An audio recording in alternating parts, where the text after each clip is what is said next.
to find me the scripture where the devil ever done divine healing, where it's ever promised by him. Afatra ntorin bamnany William Marion Branham mitondra lohateny hoe Israel sy ny fiangonana laharana faefatra tamin'ny fahavalo amby roapolo martsa 1750 tao Branham Tabernacle Jeffersonville, Indiana, USA. All healing, no matter where it comes from, comes by God alone. In the book of Tao amin'ny bokin'ny Nomeriny todiantsika malariva nisy dingana efatra hitantsika. Dingana telo teo amin'ny diany no niraisina tamin'ity herinandro ity. Teo amin'ny fivahinianan'ny zanak'Israely naneno ny tandindony fa inotsika ny fakana tandindony ka natao tandindon'ilay vaovao lay fiangonana fahiny. Izy ireo no teo amin'ny aranofo fa isika no eo amin'ny ara-panahy. Niaona tamintsika ny tompo. Niverina teo amin'ny Abraham sika, Isaka, Jakob, Josefa, nitoy hatreo amin'ny fandevozana tao Egypta.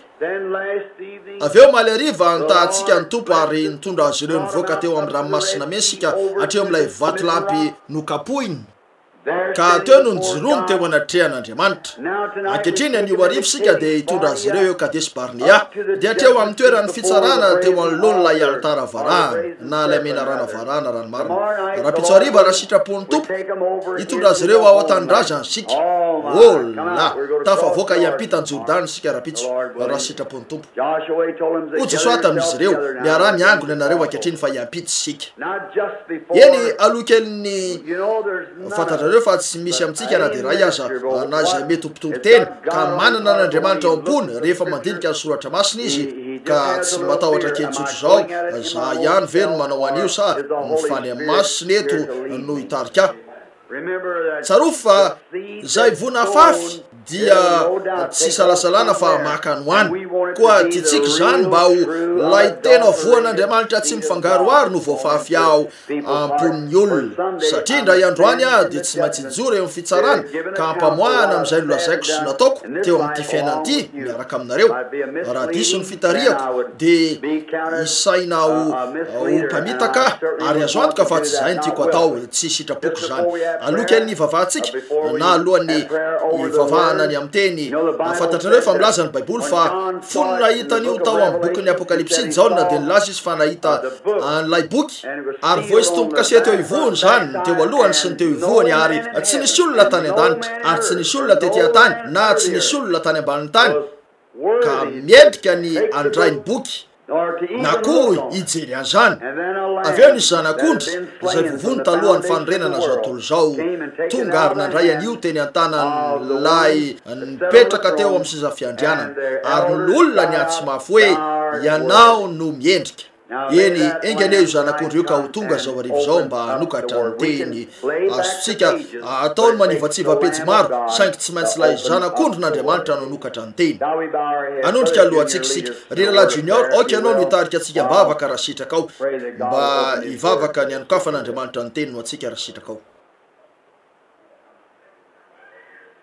Mivavaka Rirala Junior. Eny ary ny tompany hitanareo avadio mba niboana ny ariva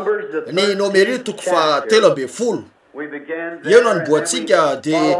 no ihany sika mba hiezaka ny tsy hanao tony fanaoko dia ny miazona anareo maharitrela nefa fa amelanareo andeha faingana araka izay azo atao raha vao milaza ny fany masina fa ampy dia otsika. Raha pitsy maraina eny tsaroa fa misy sekolalahady amin'ny 7 sasany fa alohan'io na hoe amin'ny 10 ora no amalitsika ny fanontaniana. Eto ny fanontanianareo ento eto zany anio arivo aorian'ny fivoriana omeo sasany amin'ireo olona zany mba azahoako azy na amin'ny fomba hafa ho an'ireo fanontaniana rapitso. Misy maro izy ireo rapitso ariva dia ny fiampitana ny Jordany. Eny nisy dingana telo teo amintsika. Misy dingana telo eo amin'ilay dia Israely tao Egypta, Israely tany anefitra, Israely ao an-tanindraza ny Palestina izay nampanantenain'Andriamanitra anjato ny taona maro tany aloha. Eny ary hitatsika teo raha raisina ny amin'ilay fiangonana tany aloha mba nanana tompo-maso kely dia hita tamin'izany fa Andriamanitra no nampanantenany Abrahama fa hamonjy azy dia nomeny fampanantenana tsy misy fepetra izy, fanekena tsy misy fepetra fa hamonjy azy sy ny taranany izy. tsy hoe nytaranany rehetra fa lay taranany nampanantenainy Isaka nananjanaka lahy 120 Abrahama ainareo tsara saingy ny ray tamin'izy ireo ny fampanantenana tamin'ny alalan'ny Isaka. Zany no antony nilazany Paoly atao amin'ny Romana 5 fa tsy ny Israely rehetra no Israely fa avy amin'ny Isaka no antsona izay taranaka manao. Koa avy eo Andriamanitra tamin'ny alalan'ny Isaka izay maneho an'i Kristy. Mahatsikaritra isika fa Kristy no tao amin'ny Abrahama, Kristy no tao amin'ny Isaka, Kristy no tao amin'ny Jakob, Kristy no tao amin'ny Josefa, Kristy no tao amin'ny Mosesy. Kristy no tao amin'ny testamenta taloha rehetra. Fa ny testamenta taloha rehetra izy rehetra raha nanam-potoana sika efa 7 taona lasa zay tamin'ity herinandro ity. Volana maro tato ato nandray ny bokin'ny Exodosy manontolo sika namoaka ny tandindony io rehetra io na dia ilay rano fanadiovana azy lay vatotr'omby vavy mena tsy afaka ho mavomavo zany tsy maintsy mena io tsy misy petipetina eo aminy tsy maintsy nidorany zany avy eo nataotao amin'ny rano fanadiovana de nafafy teo amin'ny olona zany raha nanoty izy ireo ka nivoaka teny ivelan'ny toby ny amin'izao pasy ny hazo sedera de nafangaro tao ny rehetra ny amin'ny hazo tao amin'ny tabernakely ny amin'ny alitara varahana ny tavy ny mofo aseho nanondro any Kristy avokoa io ary feno sika raha ao amin'ny Jesosy Kristy. Eny tena mahafinaritra ny lesontsika ny ariva ny fomba nakan'Andriamanitra ny Israely ho tandindony anehoana mialoha ny zavatra hitranga. Eny hitantsika tamin'izany ary fa taoriny 400 taona Andriamanitra nampanantena ny Abrahama fa ny taranany dia hivahiny eo amin'ny tany izay tsy azo 400 taona nefa hivoaka eo ambanin'ny tana mahery. Marina trano ny fampanantenan'Andriamanitra ataon'Andriamanitra trano izay mahamarina ny teniny. Mihodina mora ny nifiny kodia ara-paminanian'Andriamanitra nefa azo antoka ho tonga tsara eo amin'ny tena toerana. Zany no antony zao arivo zao eo mpandiniana an'ity Exodosy ho an'ny fiangonana ity inoko fa eo amin'ny Exodosy indray isika. Inoko fa Mosesy dia endrika tanteraka ny amin'ny rafim-piangonana izay diso tamin'Andriamanitra fa Josoa lay mpitarika vaovao zany hoe maneho ny fiangonana teo amin'ny fahadisoany tamin'Andriamanitra fa Josoa no nitondra ny Israely ny ampita ho amin'ny tany nampanantenainy. Lavrary raha hijery an'io sika ny fomba ny asan'Andriamanitra tamin'ny andro fahiny nandeha tsara ny rehetra ny efitra izy ireo fa nahazo toerana tsara amin'izay saingy rehefa nanakaiky ny fotoana tanterahany teny fikasana dia nisy farao tsy nalalan'i Josefa nipotra nanomboka niova ny fandehan-javatra ary fotoana ho an'ny fanafahana teo nanomboka nitoloky sy nitaraina ny olona ary teo no nidinan'Andriamanitra nanafaka azy ireo. Tena lavorary. Avy eo naniraka lehilahy ray izy nisy zaza teraka zaza ny afaka ary nisy fiainana manokana nitaizana azy nefa nataon'Andriamanitra teo aminy tanany. Mosesy toy inona no nanafenana azy tao amin'ny zozorio teraka teo amin'ny fotoana nisy fanenjehana tahaka ny Kristiany teraka ho arak'ilay tena zaza ilaina tahaka ny Kristiany ary teraka teo amin'ity zao tontolo zao ty mba ho mpanafaka tahaka ny Kristiany ary ny aminy ny asany toy inona no nahampanao lalàna azy niakatra teny atendrombohitra izy ary nijanona teo 7 andro niverina very niaraka tamin'ny lalàna ary izy ny fahosany dia ny fahatezerana ny vakiny ny didy niverina niakatra izy ho fanehoana fa tsy maintsy ho faty io fisoronana io ho foana tahaka ny nandehanan'i Jesosy tany efitra 7 andro ary rehefa nivoaka avy ao izy Jesosy dia niaona taminy teo amin'ny faritra nisy ny falemeny Satana toy ny nataony teo Mosesy. Ny faritra malemy teo Jesosy dia nianoanana hoy izy raha zanak'Andriamanitra ianao didio reto vato reto ho tonga mofo. Hoy Jesosy voasoratra hoe tsy mofo ihany ny iveloman'ny olona. Fantany teo ary fa tsy nifanena tamin'i Mosesy izy fantany fa nifanena tamin'ny zavatra amboniny Mosesy izy satria naalala ny teny Jesosy. Ary raha misy zavatra tokony ho fantatry ny fiangonana amin'izao fotoana izao dia ny tenin'Andriamanitra ny amin'ny fomba metrahana ny ikambana sy ny ampiarana azy ao am-ponareo satria zao no andro rahalahy ho vavolombelony ty ambarako ty ianareo. Zao no andro ny isma efa rotaona zao no nandalinako ny Genesisy ny amin'ny Genesisy io ny fiandohana ny fiatombohana ny tokovo ary tsikatrareo fa reto fivavahana rehetra misy amin'izao andro zao reto dia nanomboka tao amin'ny Genesisy. tany amin'ny Genesis tany no niandohan'izy ireo ary mifarana tia amin'ny andro farany. Ohatra maro amin'izy ireo toy ny fomba ny atombohan'io fivavahana rapomby io teo amin'ny Kaina. Toy inona no nipoiran'izany sy ny namakivakiana hatreo amin'ireo zanaky Noa? Ama avy amin'ny ama no nisany Nimroda no nanorona ny tilikambony Babela. Ny Babela no nidina hatreo amin'ny andro ny Nebukadnezara mpanjaka, avy eo nivoaka teo amin'ny Apokalipsy Babilôna. Toy inona no niandohan'io vokely io tany aloha tany teo atsinanany vavahadin'ny Edena, de nidina ihany hatramin'ny fiafarany. Fa ny karazam-pivavahana sy ny sisa rehetra dia niatomboka tany aloha tany, de namoaka tranona izy azy hatramin'ny fiafarany.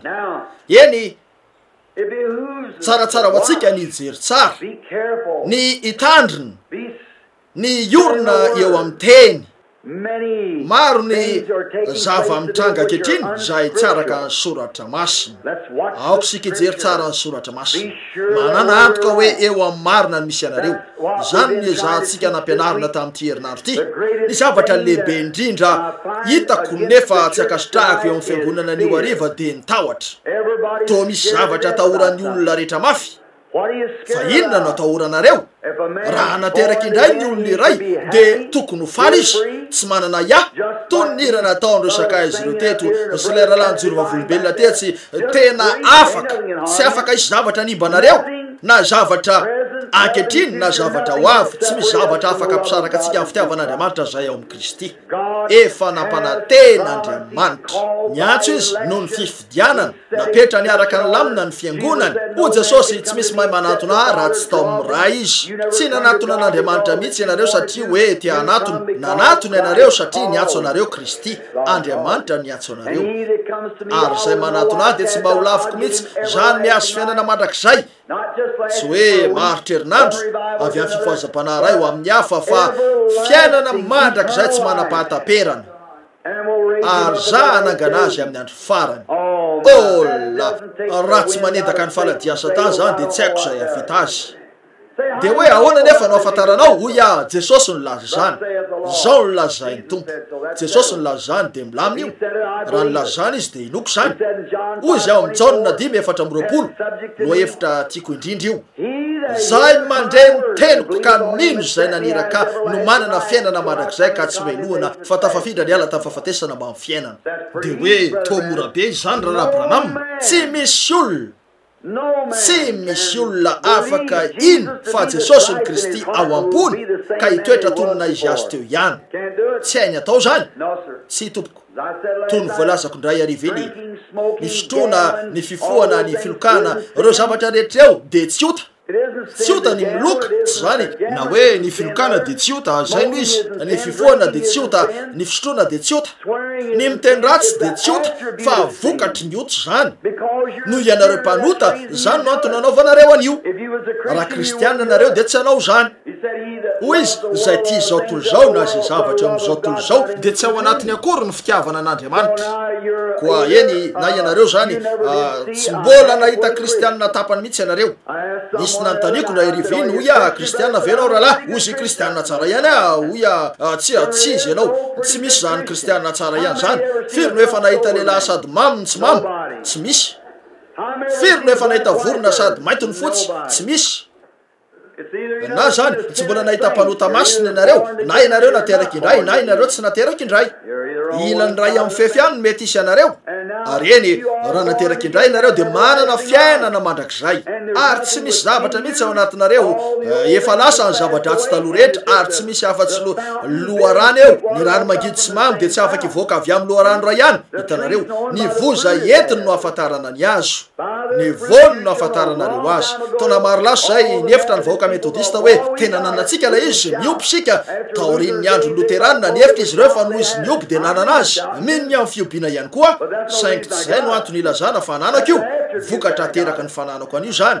tonga teo ny Pentecosta nyteny tamin'ny fiteny tsy fantatra ore fantatsika ankehitriny fananantsika ilay izy tsy zany ve efa niova ihany ny sainareo ankehitriny tsy io ilay izy hitanareo tamin'izany fa tsy io ilay izy ry rahalahy ry zanak'ondry malala maty tsy ena mihitsy ny herin'ilay rano sarobidy mandra-pahatonga n'ilay fiangonana Andriamanitra rehetra vovontsy ka tsy hanota intsony hitanareo zay ny amin'io hatraminahitako ampinoana ny rano korina teo amin'ireo ratranao ilay fitiavana mahavitra ny lahateniko ary zany mandra-pahafatiko na dia mitena fitenin'ny olona sy ny anjely aza kanefa tsy manana fitiavana dia tsy mahasoa akory zany na dia omeko hoan'ny malahelo aza ny fananako rehetra dia tsy mahasoa akory zany na dia manana hery mahafindra tendrombohitra aza sy ny sisa dia tsy hasoa akory zany fa raha ny faminaniana dia ho levona ary raha ny fiteny amin'ny teny tsy fantatra dia tsahatra ary raha ny fahalalana dia ho foana fa rehefa ny fitiavana tanteraka ny tonga ampon'ny olona dia tsy ho vitany dia miarehetra ny amin'ny elo ny ampirodana an'io marina zany raha toy ny vadoka anaja noho ny tahoany aho za tsy ka atahotra ny saraka aminy saingy tia izy matoky ahy izy satria fantany fa tia azy ary tia izy eny rehefa mandeha lavitra dia tsy laiko ny anao hoe eny raha matoby ranamina mela fitsipika sy lamina ho anao eto amin'izay tokony ataonao andiana lamina tsy mahazo mijery lehilahy hafa ianao tsy mahazo manao an'izao na ianao za fa izy io dia mandeha ho azy fotsiny zany tia azy ary izy tia dia zay no mampilamina ny raharaha mandroso fotsiny zany ny fomba hivelomana ho an'i Kristy halleloia tia azy amin'ny fonareo sy ny fanahinareo ary ny sainareo rehetra fotsiny ianareo dia mandroso zay fotsiny tsy afaka hisy ratsy hivoaka eo marina zany satria ao anaty ao amin'ny zavatra rehetra efa maty ianareo ary ny fiainanareo dia miafina amin'Andriamanitra amin'ny alalan'i Kristy vo izy tombo-kase ao amin'ny alalan'ny fanemasina fomba ahoana no ahazahoany devoly anareo tsy raisiny kalesy dalaby anomboka meno entanao izy ireo dia sy ny entana eo amin'ny lalamby maro aminareo eto fantatro fa nisy sasany taminareo mpameno fiara amin'ny entana dia ivezivezy eo izy ireo ilaza hoe asina toy zao eto ary toy zato etsy saingy alohan'ny ahafahan'ilay fiara ho vita tombo-kase tsy maintsy tonga eo ilay mpanamarina mijery an'io rehetra io izy ary hitany fa mifamatotra tsara ny rehetra vonona ny rehetra ho tody any amin'izay aliany zany fa raha misy zavatra miva ka tahorany ho vaky dia lasa izy hoe eso reto io ary amboary tsara indray mandra-pahazony toerana ary raha vaovao-falotra miaraka sy tafakambana ary maka toerana zany dia akatony mafy ny varavarana ary asiny tombo-kase dia tsy misy afaka mahany tombo-kase io mandra-pahatonga any amin'izay aliany zany ve zany ny fandehany araka ny voalazany eo amin'ny Efesianina 4:30 hoe aza mampalahelo ny fanahymasin'Andriamanitra zay nanisina tombo-kase anareo hatramin'ny andro fanavotana anareo raha misy zavatra mikaratsana Andriamanitra no naisitro zany ao aminareo ary andamina an'io alohan'ny anaovana tombo-kase anareo amin'ny fanjakana ny lehilahy rehetra eto ny vehivavy rehetra izay tsy manana ny batisa ny fanahymasina ny antony-tokana tsy hanananareo an'io dia satria tsy mino ianareo marina zany ny finoana nandray an'izany sika tamin'ny herinandro ity ary nanam-porofo an'io fa Abrahama nino an'Andriamanitra tamin'ny finoana marina zany eny fotom-pampianarana tsara eo amin'ny batista zany ny finoana an'Andriamanitra ry lalatao mainao tsara ataoko fa fiangonana batista ny voanao fa oreo mino an'Andriamanitra ko dia nino fiangonana tsara io raha nomboana mialatsina fa tsy zany ny tiako ambara eny andraso kely tsy manan-javatra noerana ny batista betsaka ny zavatsoa eo amin'izy ireo nefa jereo rahalahy nandeha azy ireo tamin'ny radio andray andro iny nisy sakaiza mpitoro teny batista mahafinaritra nitady zay stahana tamin'ny asa 7 hoy izy tsy nalalan'i Jesosy Apolosy ka zay no antony ilanana merenana ny batista ndray tsia Apolosy dia nalalani Jesosy ary ny porofony tamin'ny tenin'Andriamanitra fa Jesosy ny Kristy amen fa ozy efa niraisinareo ve ny fanahymasina fony vao nino ianareo marina zany Andriamanitra nanome ny teny fikasana ny Abrahama ary ninony ilay teny fikasana ka dia ny saina ho fahamarinana zany nefa nomeny azy ny famantarany famorana ho tombo-kase ny fampanantenana halleloia mino an'Andriamanitra mpinono ianareo hoe vovonjy ary manaiky azy ka amin'ny fotoana rehetra anaovanareo an'izany omen'Andriamanitra anareo ny fanahymasina ho toy ny tombo-kase ny fampanantenana izay nampanantenana ianareo ny fanahymasina dia fanomezana avy amin'Andriamanitra marina zany izay mamora ny fo manapaka ny nofo mihoatra ary manao anareo olombavao ao amin'ny Kristy Jesosy amen eny ary zay ary lay izy tsy nisy zavatra nataonareo avy amin'ny tenanareo io fa fanomezana avy amin'Andriamanitra ary rehefa tena mino marina ianareo dia omen'Andriamanitra anareo zany amin'ny alalan'ny finoana io ianareo eny tsy lay finoana akory io toy ny hoe manana 10 ariary ary 10 ariary ny vidin'ny mofiray ny 10 ariary alaiky io rehefa avy eo tsy mofo akory lay 50 ariary fa 50 ariary no vidin'lay mofo io lay fa io no zany no vidin'ny mofo sendra nisy atsasaka sekely avy tany Afrika tato ka iveriko fa zany no antony vadibadiany eny ary tsy lay 50 ariary ny mofo fa 50 ariary no vidin'ny mofo ny finoana dia zay anananareo amin'Andriamanitra ary zany rehefa eken'Andriamanitra ny finoanareo dia omenanareo ny fanamasina zay mamora ny fo sy ny sofina tsy zany ve ahatonga anareo olombavao eny efa ny vonina ny anafaka Andriamanitra hitantsika tamin'izany fa izy teo Mosesy teo dia nitondra ny zanany nidina teo efa anafaka ny zanak'Israely izy nefa tsy voaforo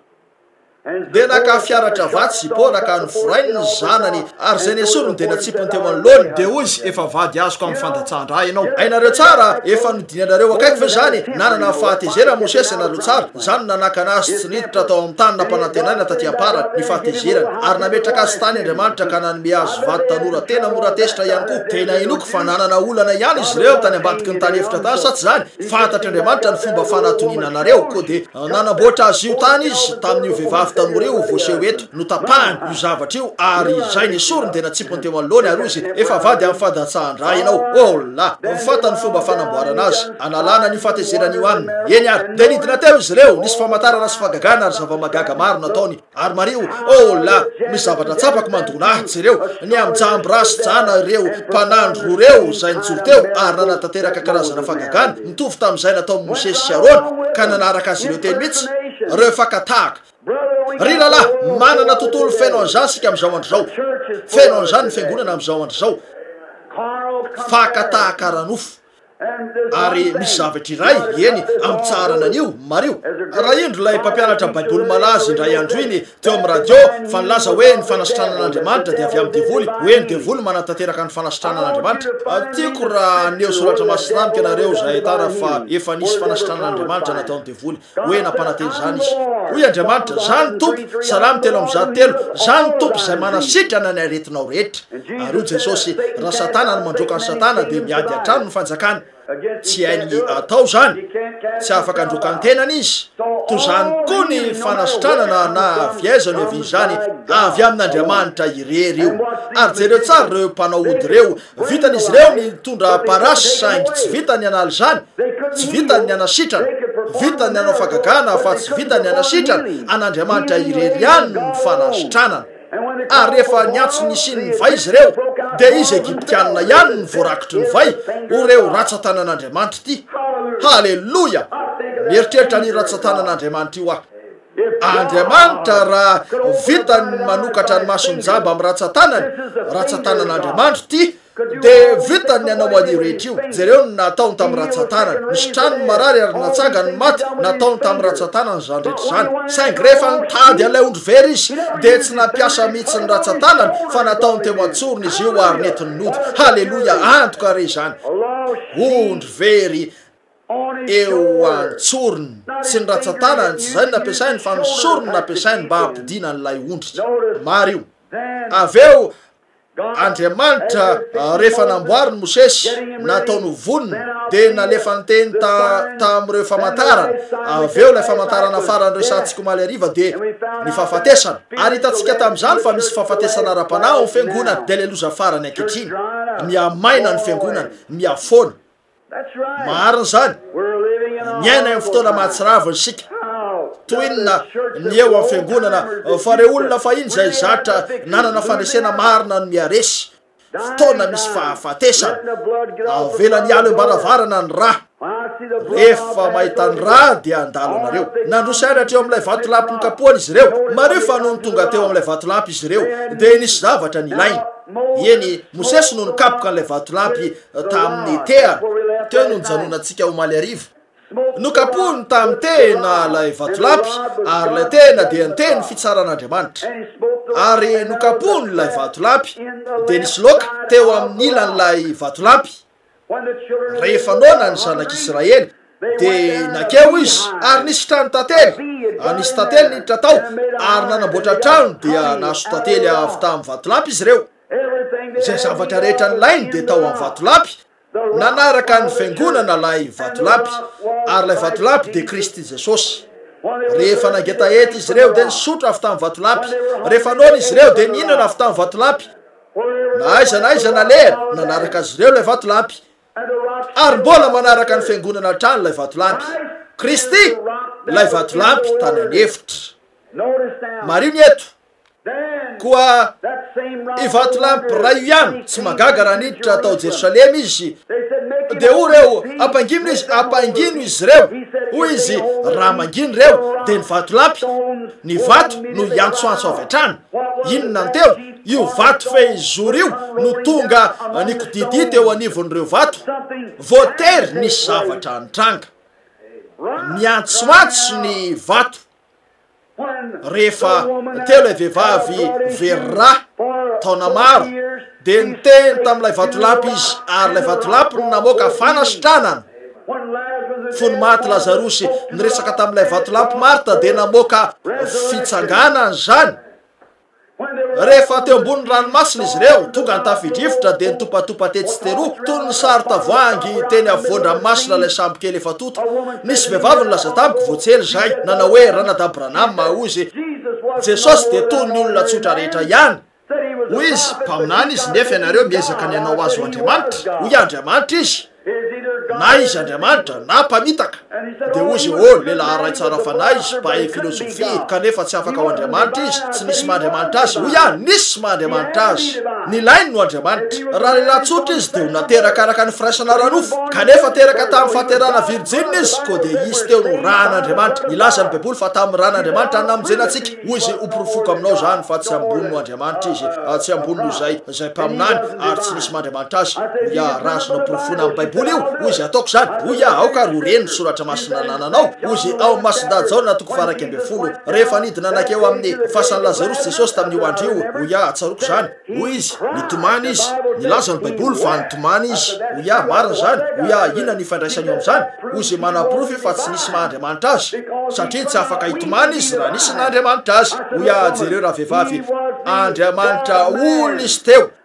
Hoy rehefa nidina teny izy de nitomany, raha teo ampitomany iny izy de olona. Nefa mbarako anao fa rehefa nampiarina an'io vatany kely teo io izy ka nanao hoe zany fananganana sy fiainana, de niteny tamin-dra lehilahy zay efa maty efarany, efa lony vatany, efa nivezivezy tao amin'ny odiny kakana, nefa nahalala ny tompony fahalovany. De nisy lehilahy efa maty efarana nijoro tamin'ny tongony ary velona indray. Ambony noho ny olona tsotra no niteny teo, Andriamanitra no teo. Eny tompoko, olona izy raha niakatra ny tendrombohitra tamin'ny oalio de nidina nitazana nanodidina teo amin'ilay hazo mba hahita zavatra hoanina tamin'ilay aviavy. Niezaka ny ahita, nono izy teo tamin'ny maha olona azy. Vo nijery an'io azy io izy de olona, saingy rehefa nandray bisky 5 sy azan-drano 2 izy ka namoky 5 arivo de ambony no Andriamanitra, ambony no ny olona zany Andriamanitra no tao amin'ny olona io. Eny tompoko, tena olona izy raha natory tao amin'ny samby io ary lay sarona tahaka ny sarona tavoahangy. Fa hoy izy atositoso petsero izy ataoko mitotototona de miara ialina teo an-dranomasina no nianina fa handetika azy tamin'io alina io. Olona izy teo torovana loatra ka tsy nahetsika, saingy nono nametraka ny tongony teo ambavany io samby kely izy ka nanao hoe mangina amin'ny tsara de nakato azy ny rivotra sy ny onja. Ambony noho ny olona zany Andriamanitra ny teo. Eny tompoko, fony maty teo Kalvary izy de mitaraina famindram-potony olona izy teo. Fony maty saingy noho nitsangana izy ny marain'ny Pasika de niporofony fa Andriamanitra izy. Marina zany, nitsangana tamin'ny maty izy. Tsy magaga raha hoy ny poeta, velona ny azy maty namonjy nalevina nitondra ny otako lavitra, nitsangana nanamarina mahay miampona ho mandrak'izay izy. Avy izy ray andro any, andro be voninahitra. Lay Andriamanitra olona, Andriamanitra no tao amin'ny zanany, nampiavana zao tolo zao tamin'ny tenany. Izy reo de niampangazo mpanao ody sy ho mpanao fakatovana na ho Demia ho Belzeboba tamin'io rehetra io. Nefa izy lay Andriamanitra Emmanuel nonona teto anivontsika, nampiavana zao tolo zao tamin'ny tenany. Manana fantaninany amin'izany sika rapitso na zany na tsy zany ka raisitsika io ary hovaliana rapitso. Eny ary tonga hatreo sika tamin'ny vatolapy nokapohan'io. Rehefa nisy zavatra nylainy de nakeo amin'ilay vatolapy izy reo. Eny taoriny rehetra io de reo fitahina sy ny sisa de mbola nimonimony izy reo. Tonga teo amin'ny toerana natao hoe Kadesy Barnea izy reo. Eny titsika lalinina fotoana fomonjy io. Kadesy Barnea ny toerany fitsarana teto tany tamin'io andro io. zany de hita ao amin'ny toko fahatelo ambe folo amin'ny Nomery. Raisy tsara soratra masina raha tianareo eny teo no nisy ny toeran'ny fitsarana vakeo nitoky eo alohan'io mandritra ny fahadalinanareo potery mikasika an'ireo tepaka manandany sika eto am'ireo telo na efatra andro fifazam-panato zao fa tsy afaka andalina an'io isaky ny andinina teo anefa ny toeran'ny fitsarana nisy fatsakana lehibe teo nisy fatsakana kely maro nivoaka avy tam'izany nisy renirano na loharano maro avy amin'ny loharano tena lehibe io Kadesh Barnea endrika tanteraka ny amin'ny fiangonana ny fiangonana no toeran'ny fitsarana ny fitsarana dia miatomboka ao an-tranon'Andriamanitra niangona nanodidina teo ny Israely tao Kadesh areny Mosesy eto ny andiny voalohany toko fahatelo ambe folo ary ny tompony teny tamin'ny Mosesy ka nanao hoe manra lehilahy vitsivitsy isafony tany Kanana izay omeko any zanak'Israely dia lehilahy ray avy isam-pirazanany no irahinareo ka zay samy lohany fireneny avy eny nandidy Andriamanitra fa tokony andefa lehilahy 20 izy ireo ray avy isaky ny foko dia nalefa tany amin'ny tany Kanana izy ireo mba isafo ny tany mba ahitana raha toerana tsara io na tsy lasy ireo mpisafo tany ireo ray avy isaky ny foko ray avy amin'ny dana Asera tamin'io rehetra io mandra-pahazony 20 lahy maneo tanteraka ny amin'ny fiangonana ankehitriny eo amin'ny diatsika io nanao midiatsika sika hatreo amin'ny noko hoe eo Kadesh Barnea misy ny fiangonana amin'izao andro zao fitsarana koa anampiany Andriamanitra manatena fa anampy Andriamanitra raha andray an'izao ka iletika tsara any amin'ny lalina zany nalefa teny mba iza atsaro fa tonga hatreo amin'io alavilan'io izy ireo satria nampanantena azy Andriamanitra ary nanerana an'io rehetra io dia teo amin'ny famantarana sy ny fahagagana ary ny zavamagaga ary ankehitriny izy ireo dia tonga hatreo amin'ny sisitany ary inoko fa eo amin'ny sisitany sika zao arivo zao nantantena ny amin'ireo fivorinana ataoko rehetra sy ny sisa ny amin'ny fomba tsy maintsy nanafoanako azy ireo inoko marina fa alohan'ny hahafahan'ny fiangonana andeha amin'ny fampakarana dia tsy maintsy anana ny finoana ho amin'ny fampakarana tsy vitantsika akory ny anana finoana ho amin'ny fanasitranan'Andriamanitra aza resarany amin'ny finoana ho amin'ny fampakarana tsy maintsy anana ny finoana izay anova sy amelona ny tivahantany ity ka nesorana azy aleto inoko fa misy fiangonana iray efa ny andalana zao arivo zao ho amin'ny herin'Andriamanitra velona ka anonona ny teny eto seroa ireo lehilahy reo dia amiratra faingana toy ny elatra zany fa misy fiangonana tafavoaka izay tsy psikolojista tsy karazany amboarimboarina mody mino fa lay tena voaositry ny fany masina marina lay fiangonana natsona ivoaka amen indro ary izy ireo fa teo Kadesh Barnea oreo andesika hiampita efanjato ny taona maro lasa nanomezan'Andriamanitra atsika ny tany tamin'ireo razantsika isika no taranaki Abrahama Andriamanitra no nitarika atsika somatsara tamin'ireo 80 kilometatra mahery hatrany Egypta hatreto amin'ny sisitany Kadesh natao tonga teo tao anatin'ny andro vitsivitsy izy ireo saingy tsaro fa noho ny tsy finoana na tonga azy ny renireny 7 taona ny tsy finoana mareo fa ny fiangonana ny resahako eto amin'ny endrika fanoarana nina izy ny taloha ihany ny maizy ny vaovao saingy ny amafy bebe kokoa ny nisy teo amin'ny aranofo ny misy eo amin'ny ara-panahy eny Kadesh ary teo no nylazany hoe indro mandeha aneny ianareo ary safony tany Andriamanitra nandefa azy ireo fa tsy Mosesy mihitsy Andriamanitra nandefa azy ireo teny ka nanao hoe miakary eny ka safony tany dia miverena ary ambarao aminay hoe tsara ny tany saratsy ny tany hoe vitanay ve ny androbaka azy hoe zao no nisy na zato na ny hafa koa miakary eny ka zaho dia nisy 20 na kely nanapaka sapahom-boloboka lehibe ray izy ireo fantatrareo ny amin'ny raha-bajanga sy ny sisa eny ary niakatra teo izy ireo ary nanapaka ny sapahom-boloboka io dia niverina nefa enoy lay tatitra nisy 20 la ary ny folo tamin'ireo 20 nanao hoe vahoaka matahotra izy ireo jereo aneny eto endry zavatra re zany eno zao raha mamatika eo amin'ny 17 sika eto na ny 17 rano marina ovakina androsiany sika ary teniny amin'ny relelany rahana teny reo fa rehefa niverina izy reo de raiky tahotra ny fony oreo olona vaventy zareo ino ny eto de laza taminy izy karana hoe tonga tany amin'ny tany zay nanranao anay zahay koa tondra-dronosy tatelo tokoa izy ary itony novokatra avy tany tena arak'izay nampanantenan'Andriamanitra eny mario kanefa kosa mahery ny olona zay monina eo amin'ny tany ary ny tanàna de mimanda sady lehibe de lehibe ary ko nahita niteraky ny anakita teo zahay ny Amalekita no monina eo amin'ny tany ary ny Etita ny Jebusita ary ny Amorita no monina ny amin'ny tany avony ary ny Kananita no monina eo amoron'ny Ramasina eo amoron'ny Jordan fa Kaleba haleluya Kaleba de nampangina ny olona teo anatrehany Mosesy ka nanao hoe andesika hiakatra mihitsy mba azotsika azy fa aresy azy tokoa isika tiako zany ola androsikely azy sika fa ho kosa ny lehilahy zay niara niakatra taminy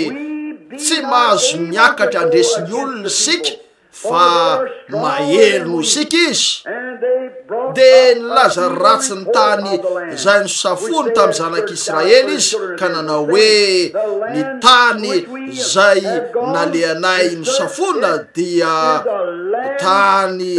zay mandevina ny moneo ary ny olona rehetra zay hitanay teo de olona vaventy be eno iane zany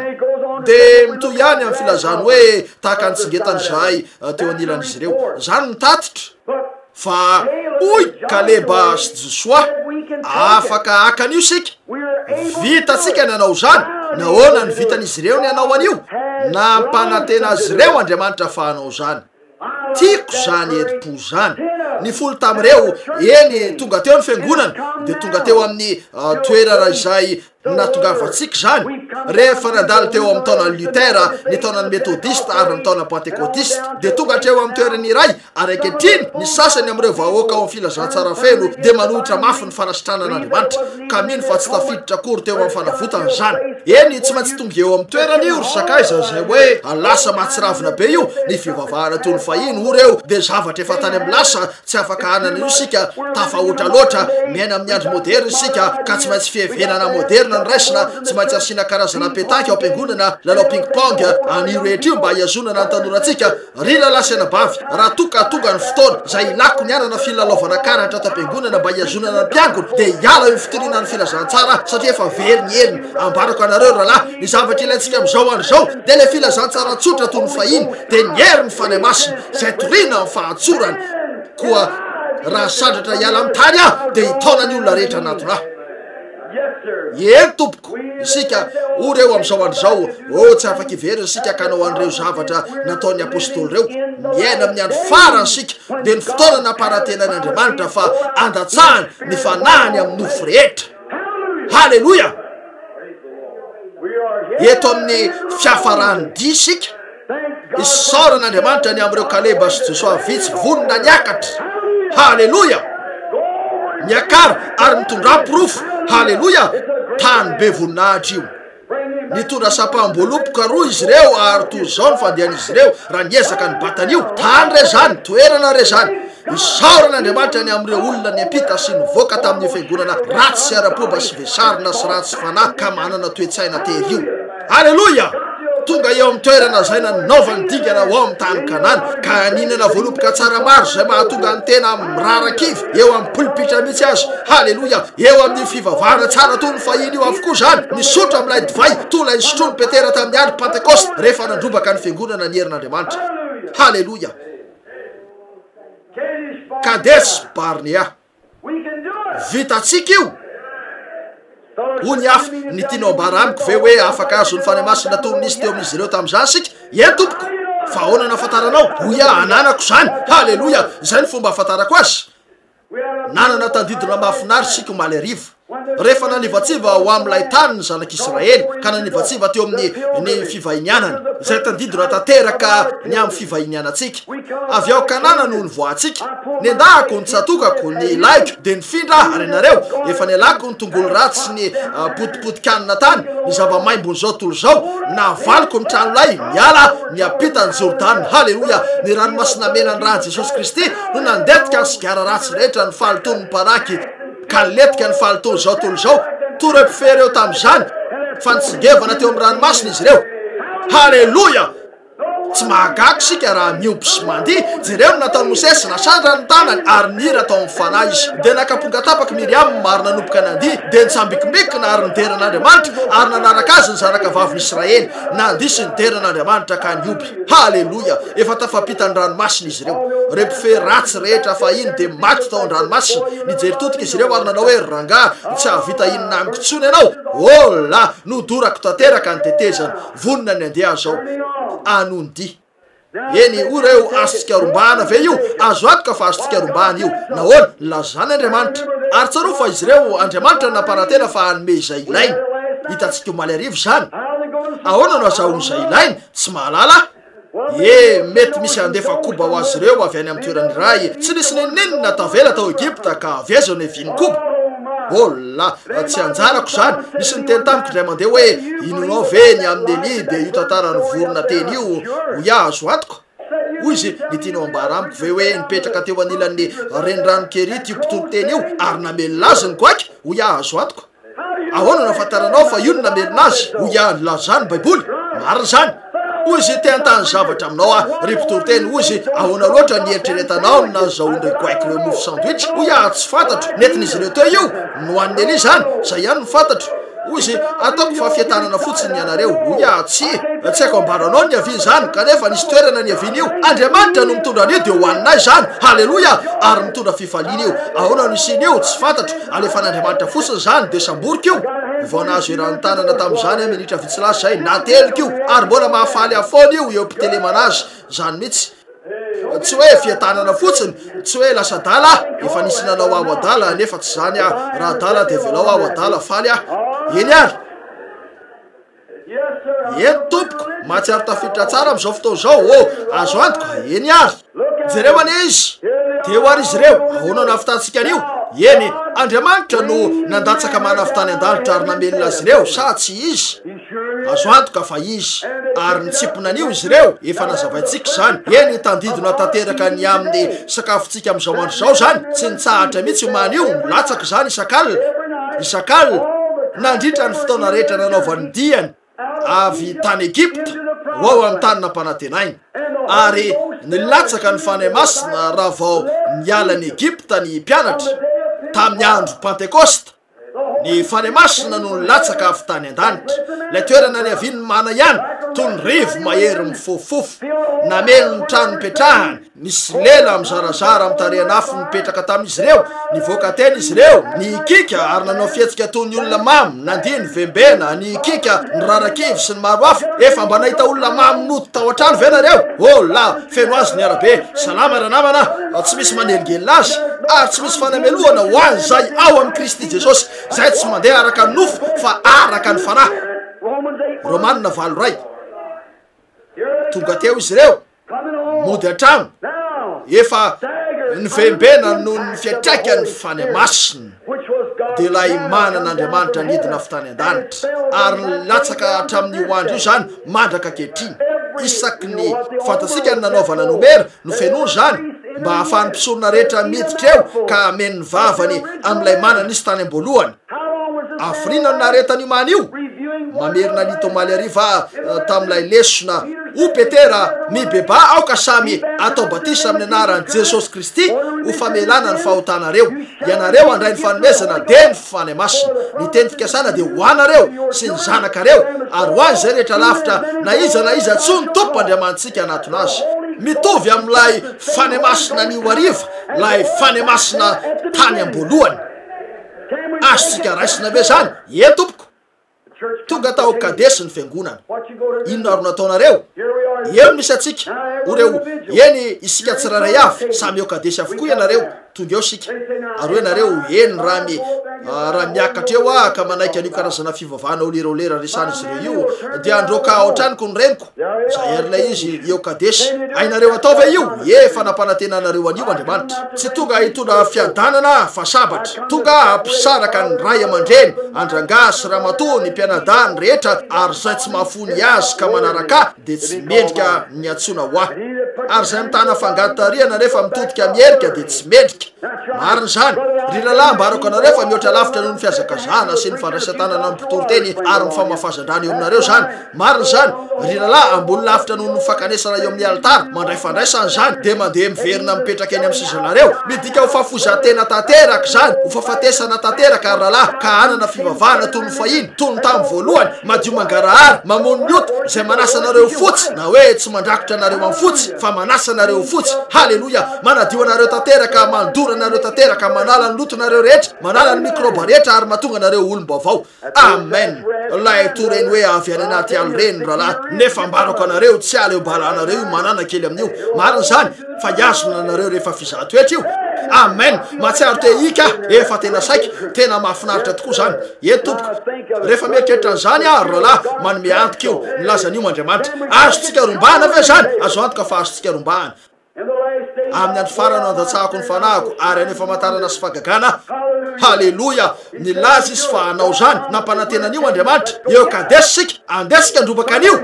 nisy olona nakeny ary mitondra voaloboka vitsy fantatro fa tsara ny tany mariny zany andesika hoeny ary aka kely amin'izany mariny zany nanomboka ny monimonina ary tsy natombona sisa ny fiangonana efa taona maro lasa ny tokony ho namoahana Andriamanitra ny fiangonana raha mba ho nyeniny feoany fotsiny matsy izy ireo nefa nanomboka ny fanditra sy ny famaly izy ireo ka ny monimonina teo nanana fifoazam-panahy toy ny fahiny metodista tamin'ny androny Spurgeon nanomboka nandray fanomezam-pahasoavana sy ny sisa ary tafilitra tamin'izany mihitsy ny fiangonana ka nanomboka nanenjana ny raharaha dia indro fa nirendreny tany alefitra ny fiangonana hatramin'io nirendreny teny vakiko nazerianiny zany ho mpivahiny masina ho Jos zato ho Tisry ho rehetra io ka zao zany dia lasa ho andian'io rehetra tsy haiko io mariny zany nandrafitra sekoly lehibe izy ireo ary niefitra ny ampianatra teolojia avy any amin'ny toerany iray araka ny voalazako malariva hoe mampatsiaha ny trano fasin'ireo mpiandraikitra faty zany makanesa le eo fa tena mangatsika miditra ao ny teny ny maripana ra-panahy nitondrony ny maripana dia zato any ambanin'ny oatra nisy olona ndray mandeha voatsely zay nisy vavianitra kely ray tonga avy any ambanivohitra niditra teo izy nanao an'ireny akanjony lava tsotra kely reny ary feno lamba nanodidina ny tendany niditra teo izy fa ny zanany lahy no nitondra azy tao am-piangonana na menatra azy izy io nakeo ambaravarana izy dia nanao hoe manahoana ry olona niditra teo to zany ary io ny vadiny na ny anadahana zanalahy roneny moramora ihany fa avy amin'ny mpikambana amin'ny karazana fiangonana manam-pahefana be iny hainao tsara ozy koa voninahitra n'Andriamanitra tsy atao tran'Andriamanitra nga tsy nalala koatra zany izy avelao ilaza aminareo rahalahy ny anarany mety tsy tao amin'ilay boky hoe iza no izy toy ny mahao ny maro amin'izy ireo ka lazainy fa ao amin'ny efajato ny azy fa ny anarany dia voasoratra amin'ny boky ny fiarazanak'ondry aleko ny aho ao toy zay io rehetra hoe iza no izy io aleloia zany ny maneho ny maizy anareo misy anarana voasoratra amin'ny boky ny fiainazanak'ondry niditra teo izy ka nipetraka toy zao nanomboka ny teny mpitory-teny hoe eny tonga teto tany Jesosy Kristy mba hamonjy ny mpanota hoy izy amen na voninahitra n'Andriamanitra mariny zany ranada dia nanenjana ny atony ny tetsteroa toy ny giseny reny ny olona rehetra nijery nanodidina nametra pantaniny ko dia ozy namaky ny naotony izy anareo tsara dia somary voelingely izy ka ozy azafady ozy eny araka ny voalazako teo hoe tonga teto tany Jesosy Kristy tompo ora vehivavy voninahitra n'Andriamanitra mariny zany ranada aleloia dia nakeo aorina ny mpandamina ary nikapokapoka ny sorony nanao hoe ry madama tsy maintsy maginy anao raha tsy zany dia voatery avoakanay la aleloia tao amin'izany nidirantsika mariny zany hoesaka olo mpaminany mpampianatra ny fanitsika nitsondromintsika nireny ranjavatra fanao amin'ny maty reny izy ireo mba hitehirizana azy nefa dia maty izy ireo nahoana fa avy eo asiana ranjavatra fanao maty mba hiazonana azy ho faty kokoa milaza ny sasany amin'ny teolojia ratsy ampianarin'izy ireo io fa efa lasa ny andro fagagana tsy misy zany fivavahana mahakasika fo zany mampatsiaha nyity lehilahy mainty hoditra tany atsimo zany nisy lahianitra nitondra ny baiboly ny tetsteroa oreo inona ny antony hitondrana ho an'iny baiboly iny ranga hoy izy inoky io oreo tsy misy teny akory ao izy la ianao vakina hoy izy inoky foana io hoy izy inoka avy eto amin'ny fonon'ila no amin'ny fonon'ila zany inoka ihany koa ny fonony oreo ahoana ny lazanao zany hoy izy voasoratra eo amin'ny hoe baiboly masina e tompoko ninony foana zany nahoana tsy nampanina azy zany oreo inona ary nataonao oreo ataonao ve zay rehetra voalaza amin'ity baiboly ty hoy izy zay rehetra sain'ny tompo ataoko de ataoko oreo ahoana raha niteny taminao izy mba iotra niorindriny io hoy izy iotra oreo everinao ve fa afaka maka niorindriny io ianao nefa tsy misy lavaka eo hoy izy raha niteny tamikeotra eo ny tompo de izy no anisy lavaka eo marina ihany koa zany rahalahy halleloia fa marinany zany raha miteny anareo iotra eo andriamanitra de izy no anisy lavaka eo rehefa tonga eo nareo aza manany am'zany ny sekoly teolojia olona fantatrareo hoe nataon'izy ireo teo amin'ny toeralay efitra ambony no soloa no efitra fisakafoanany zany napakotrano ny akola efa antitra ary amidiny atsasaka dolary any lovia mba izahany andoavana lay mpitory teny ry lalahy raha nandony fa folo karenanareo ianareo ka nanao zay nasain'andriamanitra ataonareo de tsy anana nyreny resaka fanaovana lasopy sy nytoy zany reny amen na de nidiry olo fanosorana aza ny sorona teo amin'io avelao ailasy zavatra aminareo rahalahy andriamanitra de mila fiangonana mandroso amin'ny sitrapon'andriamanitra miorona eo am'izao zay ny tompo e tompoko ny sorona izy ireo avokoa lay fiandrasana ao amin'ny efitra ambony arak'izany ny zavatra nataon'izy ireo ny amin'ny fany masina ny solony teolojia zany de misy makely nitory hoe zao no inonay ary zao no inonay nahoana ianareo ny mino zany tsy ao amin'ny baiboly io tsy misy an'izany mihitsy ao nisy nana hoe ahoana hoe ianao ny amin'ny pretra tetsindray andro iny io lay nitsoka niaraka tamin'ny vehivavy io ary nivady taminy hoy a mananjo am'zany izy tena mananjo tahakahana ny olo-kafa rehetra anabaty izy tsy mahitsy zany ao amin'ny baiboly ianareo hoy la zazalahy katolika marina ve zany bile hoy a fa marinana zany hoy izy aseho iamiko zany de hoy a eny aseho akanao amin'ny baiboly zany hoe aoka ny fanambadiana nakaja amin'ny olona rehetra halleloia hoy paoly aoka ny lehilahy rehetra samy anana ny vadiny avy tena marina zany hoy a zavatra nampin'ny romaniny zany ary tsy misy marina am'zany na de kely azy toy ny tsy ahitana fahamarinana any amin'ny fanambaniny lavaky ny elo halleloia ny tenin'andriamanitra no inoko tsy maintsy mino zavatra ary ity no zao no lazainy tompo de mandeha nanana andiany tamin'ireny mpitory teny toy zany reny izy ireo tany amin'ny testamenta taloha nampianatra azy ireo karaza zavatra maro aneoko anareo an'zay zay karazana fampianarana ananany nampianarana azy ireo avokoa ny momba ny teolojia tamin'izany andro zany de lay sekoly ny mpaminany ary tonga izy ireo ndray andro mba hijery an'lay tena mpaminany ho ny mpaminany tamin'ny anankiray tamin'ireo mivoay eny ary maka ray trotrona amin'ny anykotra anakehitriny ataotsika ao anaty fandrahona be zany fa anana vilany be feny poasika etsy ary fantatrareo moa nataony mpitory teny io nivoaka teny izy ary naka voana voatangom-boalavo maintsy naniro azy ola nisy rangatsy nalalana navaka ny poa tamin'ny voatangom-boalavo naniro azy lay mpitory teny ambarako anareo mihitsy natsipony tao ambla zany ary nanomboka nandrahony tampotampoka teo samy nahazo ray voli be tamin'io toy zany rehetra de o reo misy fahafatesanao ambilany zany ny olana am'izao andro zao misy fahafatesanao ambilany ny sasany amin'ireny seminaira ratsy mangatsika arapomba sy toerana tsy mahasoa misy reny de miezaka mampianatra karazana teolojia ka mamony ny olona mampiana azy ireo lafitra ny kristy mila batisan'ny fany masina ny mefiaina ansika halleloia tsabaky fatao lasa indrono ny abeako azy ao nefa marina zany rahalahy maro zavatra anareo marina zany maro zavatra anareo nefa mandro inona zay ny zavatra manaraka olona tsy mahay manavaka ny voatangom-boalavo maitso amin'ny poa saiko toy zany ny sasany amin'izy ireo zany marina e tompoko o reo misy fahafatesanao ambilany ely mpaminany zokiolona de tena mpaminany hoy izy aza manany amin'io aza mikropaka amen manana lehilahy nahazo ampahandrosika eto halleloia efa namaky ny apitana akao amin'ny tany kanany izy ary niveriny efa nahazo ny ampahandro izy fantatra izy ireo ny tokony atao rehefa misy ny olana hoy izy andeha tondraiky koba eran-tanana nalainy lay koba ary natsipiny tao ambilany hoy izy ankehitriny ano zay rehetra tianareo anina efa mety tsara eo ankehitriny nahoana ny koba tam'izany de naevaeva ho fanatitra koba lay fanatitra naevaeva teo anatrehan'ny tompo ary io koba io de nilaina ho voatoto tamin'ny fitotoana ka ho voatoto mitovy ny voany rehetra io fanatitra koba io de kristy ampidirao kristy fa mitovy avokoa ny abeny voany jesosy kristy tsy miova omaly sy nio ary mandrakizay rehefa misy fahafatesanao ambilany de ampidirao kristy alleloia voninahitra halleloia ny nahitak'olona voalohany nanana ny fany masina de lalay anitra mainty otitra nanao palitao lavabe zay nilena izy ireo nampiny izy raha niakatra teo efa anitra be izy arak'izany de niakatra teo izy ary nanomboka ntory maro tamin'ireo mpitory teny reo nanomboka ntory ny amin'ny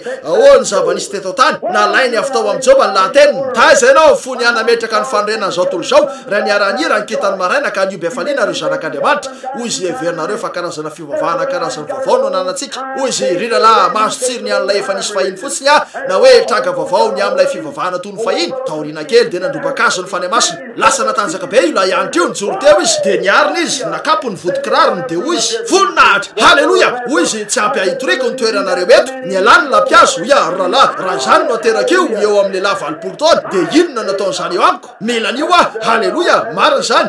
tompoko nandalo fotoana nafinaritra nakany amin'ny sahakatsaka vetrany de nandoalika tamin'ireo loalika efa osa ary nivavaka ho an'io marina zany tahaka an'ilay zokiolona Buddy Robinson zay nanana fikirizana nitady ny fanahy masina ozy voninahitra an'Andriamanitra tena te hanana ny fanahy masina nefa tsy haiko ny atao ozy ndray maraina niasa tany maina niaraka tamin'ny alaika lay apondrany ozy nitsakitsahany alaika foana ny katsaka desitra mafy taminy de niazakazaka teo ary nokakeriko mafy arak'izay vitako ny sofiny nodakany alaika hoy aketsy ary petraka de mijereko izy raha nijoro teo ozy nokakeriko mafy arak'izay vitako alaika ozy nijery azy tsara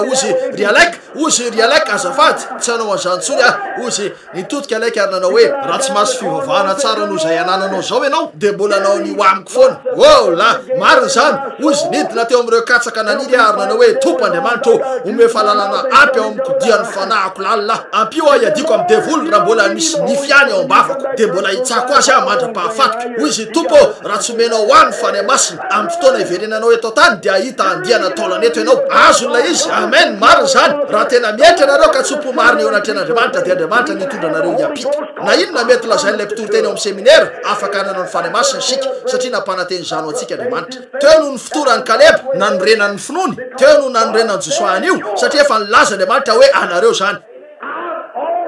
efa nomeko anareo io alleluia tiako zany tsy hoe hoazoko efa nanako reo zay nantsony no noamarinina tsy zany ve ary reo zay noamarinina no nomeny voninahitra tsy zany ve koa riralahy efa niaraka nome voninahitra ao an-danitra ao amin'ny Kristy Jesosy sika alleluia marina zany avelao ilelalela sy ikikika fotsiny devoly anao an'io firehetany fasiahany rehetra tiany io zao no lazainy tompo marina zany la andao tsika ijery toerakafa retory eo amin'ny toerakafa mba hivoahana kely amin'izany fotoana foy tena mahafinaritra ny monimonina izy reo taoriny zany ny fanditra andesika hoe eo amin'ny toko faraky amin'ny roapolo ary anomboka eo amin'ny 15 ny monimonina teo izy reo ary ny fanditra nanaonao foana de tapaka ny famatsin-drano zany angamba ny olana eo amin'ny fiangonana amin'izao arivo zao be loatra ny fifandirana sy ny fimonomonomana etsy sy eroa tapaka ny famatsin-drano fantatrareo fa matetika no mivezivezy maneran-tany ary ny zavatra anisan'ny fenitsilo indrindra ka toerana ratsy indrindra ialana sasatra dia any anefitra misy tsilo ny zavatra rehetra eo aminy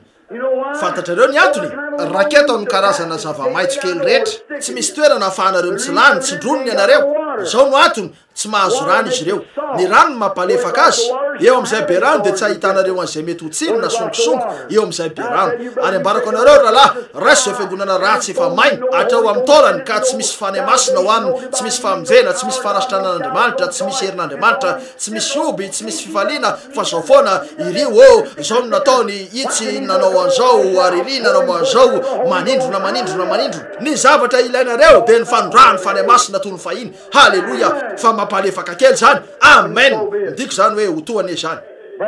mila betsaka amin'izany koa ny Branham Tabernacle marina zany tsy zany ve amen mandalo fotoana mahafinaritra ety to miditra tsara amiko ny akanjoko rahalahy igambontanina tompoko tsy lehibe loatra ny voziny miady tsara ny lopako tena mahazo aina na de tsy eto aza ny vadiko de mandalo fotoana be voninahitra tsotro zao azalazaina zany marina zany nefa mandalo fotoana mahafinaritra ho ianareo faly venao azaantoka fa faly ahoana nafahako tsy ho faly nefa mahafantatra zao fantatra zao amen namonjy Kristy namenao tamin'ny fanahy masina nanome atapakila ho any an-danitra mandalo fotoana mahafinaritra tsotro zao mandroso milaza hoe manaraha avokoa ianareo tompoko mampatsiahy lay rangahy indray mandeha zay nampikotrika reny akoho ary lay reny akoho anitra nanana tsy ampiray ny atodiny kotrehany ary tsy nanana hoy izy anakapo inona reny ataoko ny amin'io atody raha io ko de nivoaka teny izy ary nahita atodina ganagana ary napetra teo amban'lay reny akoho antitra io ary fon'lay reny akoho antitra ny zanakakohany rehetra mba amin'ilay ganagana ary nandendeha tao amin'ilay tranona koa izy ireo hainareo tsara ary to tena tsy teo amin'ny toerana io ganagana kely ratsy io tahaka ny ray aminareo olirolera hainareo tsara nandendeha nanao hoe coin to zany ary de nivoaka tao ambadika ilay rovo zareo ainareo tsara ary le reny akoho anitra ny sambotra valala ary coin indro fa lasa izy io klok ary indro ny akoho kely rehetra fa niazakazaka nakeo aminy to zany izy rehetra fa lay ganagana tsy nalalan'ilay antsony fa coin tsy fantany ny atao amin'ny vovokeo niditra tany amin'ny oro sisisy zany tena fafa ny fahitana azy io tsy teo amin'ny toerana izy toy ny mpikambana tsara eo amin'ny fiangonana feno ny fanamasina toy ny fahiny eo amin'ny anankiray izay mangatsika ratsy tena tsy eo amin'ny toerana ny resaka ny amin'ny rehetra io ny amin'izao sy ny hafa koa hoe iza natao président izy ireo kosa te hafantatra hoe iza Andriamanitra te halalany amin'Andriamanitra kanefa ianareo tsara fa nanao fahatsoana ireny akoho anitra io ndray andro toy ny nataon'ilay fiangonana tranainy ihany marina zany nivoaka tao ivelan'ilay trano koa izy io ndray andro ary rehefa nanomboka nandeha izy ireo taorina kely nakarin'ilay ganagana kely lohany ka nisy fofondrano reny araka nytoetrany io hainareo tsara amen nandre fofondrano izy hoy izy coin ola tsy akoho ny toetrany rano mariny fa gana ny toetrany ko de reny ny fofon'ilay rano nisy lakan-drano kely nikorina teo nikilairany akoho anitra hoe klok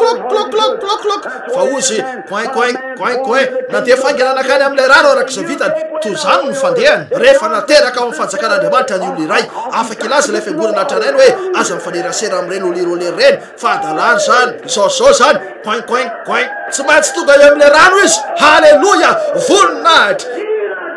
zay mino sy atao batisa no vonjeny voninahitra an'Andriamanitra lasanareo fahafahadalany zany nefa rahalahy faly zay coin nanomboka anakeo amin'ny rano ganagandreo ino zany araka ny toetrany io tsy hainy ovany zany nisy antso nila rano tao anatiny ary rehefa ao amin'ny fohy ray Andriamanitra de iantso anareo amin'ny fivorian'ny fanamasina toy ny fahiny zany voninahitra an'Andriamanitra voninahitra marina zany rahalahy fantatro fa zany ny toetrako halleloia raha tsy hoe niova ny toetrareo de ihany ny feo an'ilay reny akoho anitra foana ianareo saingy rehefa renareo ny fofondrano raha ganagany ianareo de lasa tsy voatana satria efa mizotra hoe eo amin'ilay rano halleloia de ojo soa azotsika rombany io ojo soa vitatsika nanao an'io o kaleba vitatsika nanao an'io ahoana no afantaranareo fa vitatsika nanao an'io ozy satria efa nilazany Andriamanitra hiampiteny sika rombatsika io ho vitatsika zany de lasa izy ireo nizotra nakeo amin'ilay tany izy ireo ary nazo pirofo ny amin'ny fanamasina de niverina mba hanaporofo an'io tsara ny tany namoa voaloboka tsara zany faly any amin'izany ary ianareo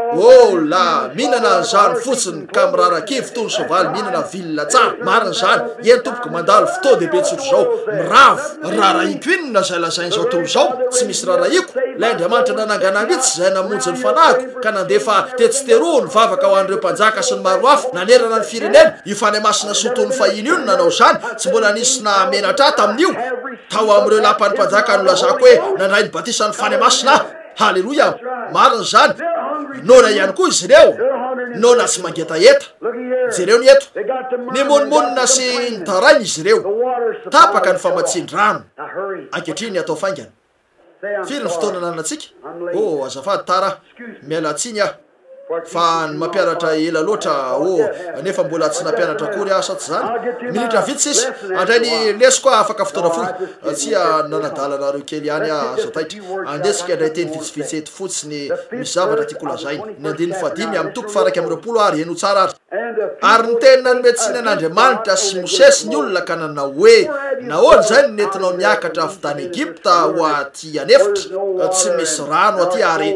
mahamona aminay na ny fanahinay toy mofomofo foany tony taoriny ny nana ny sakafo nanjely zay tsara sy ny sisa de oreo tofoka amin'io zay te hinana tongolo kely sy mofo maimay zay lay lovia feno hena ratsy ny Egypta ny tadiaviny ary ny tompo de nampandeha ny menaranafo teny amin'ny olona ka nanaikitra ny olona reny de nahafatesana be ny olona de nakeo amin'ny Mosesy ka nanao hoe efa nanotsy zay fa efa niteny nanometsiny ny tompo sy ianao ifony amin'ny tompo zay mba nisora ny menarana aminay de nifona ho an'ny olona Mosesy ary ny tompo tamin'ny Mosesy manaova menaranafo ka antony amin'ny hazo lava ary izay rehetra voakaikitra raha mijery zany de ovelona de nanao menarana varahany Mosesy ka nanatona azy tamin'ny hazo lava ary zay olona voakaikitra ny menarana ka nijery lay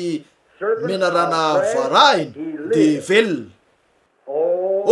avela ho andray an'izany any zavatra kely eto io alohany idirantsika amin'ny fivoriana rapitso io mena rana varany io to lay vatolampiny kapohany omaly ariva fa namarana teo am'ilay vatony kapohany sika lay mena rana varana de Jesosy Kristy hoe ianareo hoe mena rana hoe ye lay mena rana de naneo ny ota efa voatsara Andriamanitra no nitsara an'ilay mena rana tao amin'ny Saedenina ao amin'ny Genesis toko 7 ary ny 14. Andriamanitra de efa nanonona fitsarana teo amin'ilay mena rana tsara tare izy teo sady nandeha nahity tsara izy ny fetsindrindra tamin'ny bibidy rehetra tao an-tsaha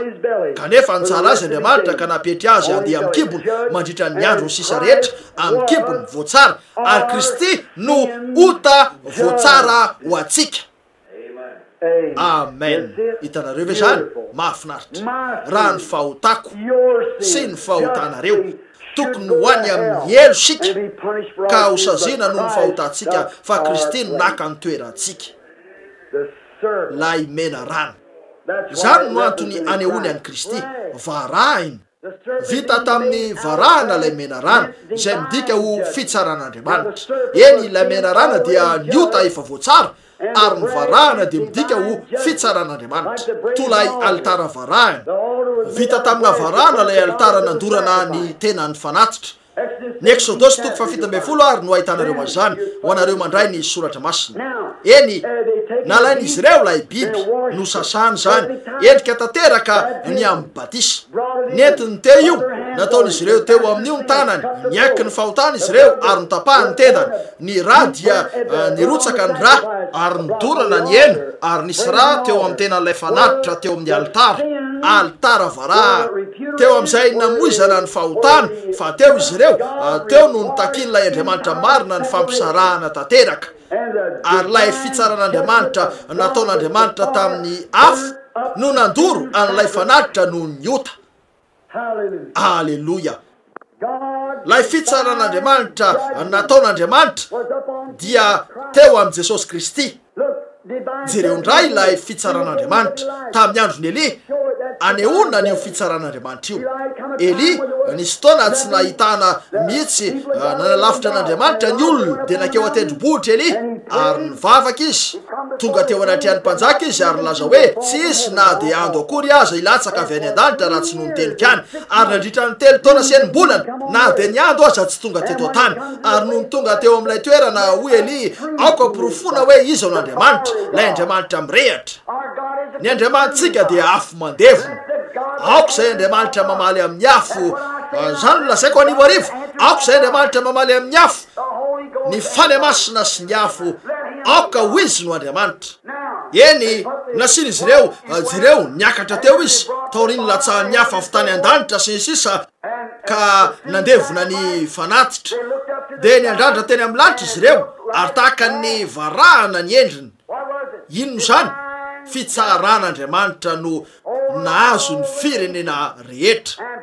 Rira lahy sy anabavy raha ijery manodidina anareo amin'izao andro zao dia hita loko varahany indray. Fitsaran'Andriamanitra no tonga eo amin'ny firenena.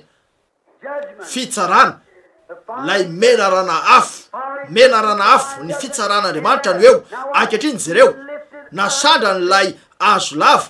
nisy an'ilay mena rana teo aminy vita tamin'ny varahany ary zay rehetra anjeran'io mena rana io de sitrana tamin'ny aretiny.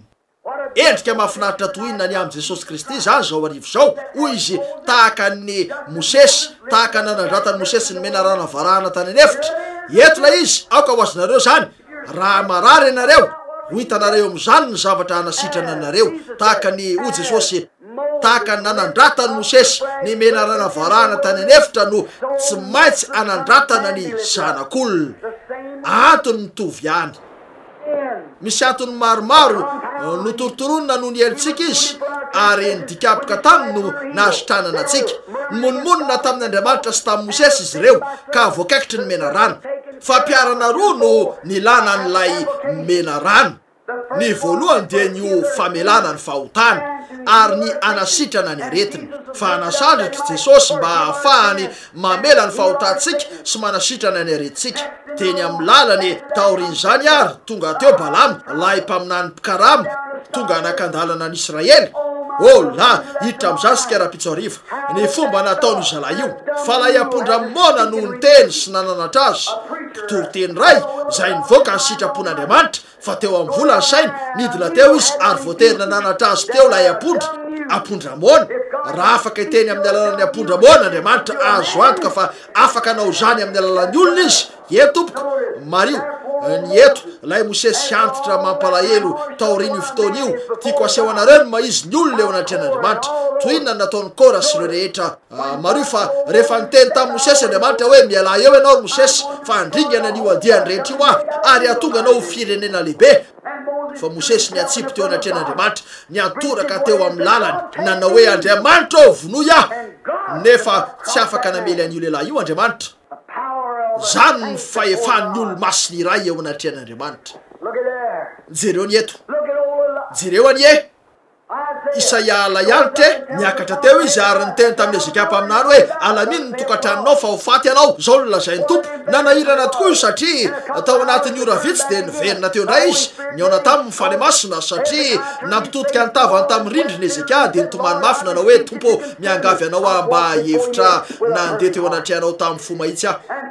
ary latsaka tamin'ny tavany ranomaso ary Andriamanitra efa nanisy tompo-kaseny ho aviny kanefa nivavaka ny nanova zavatra hoy izy tamin'ilay mpaminany andeha miverena kalazao azy jereo ny nampiady any Mosesy teo amin'ireo ora farany iainany nidina teo niaraka tamin'ny fahatezerana matsiraviny io izy ka nanome voninahitra ny tenany tamin'ny farany raha tokony Andriamanitra ary Andriamanitra tsy namela azy mazava ho azy fefa endrika mialoha na ny ao an'ireo rafi-pivavahana amin'izao andro zao io ny metodista ny batista ny pentekotista sy ny hafa rehetra fa manome voninahitra ny tenany izy ireo andro vitsilasy zay nisy alay fiangonana lehibe indrindra fa noho ny hoe tsy izy rery ny ganagana tao anaty tompo-drano de nolaviny tanteraka ny fivoriana toy zao hoy tsy voatery mila ny fiarah-miasanareo zay misy ny voromahery ny faty zay misy ny faty de eo ny angona ny voromahery ary marina zany tompoko ny famarinana ny torin'ny tena Andriamanitra no isahana ny ambiny fa teo izy ireo nanao hoe zay ny tena manjakazaka hoy tsy ahoko zay maizy anareo Andriamanitra izy no manjakazaka eo amin'ny fiainanay marina zany eo mason'Andriamanitra fa tsy zay lazay ny fiangonana ary fiangonana tsirairay amin'izy ireo ny pahitantara rehetra eto dia afaka namarina an'izao tsy mbola nisy mihitsy fiangonana ka lavo nefa tafariny indray navelan'Andriamanitra kirana izy ireo tsy ariny intsony lavo ny luteranina lavo ny metodista ny presbyterianina ny batista nanerana an'io rehetra io ary ny pentekotista koa navelan'Andriamanitra akilany fotsiny izy ireo ary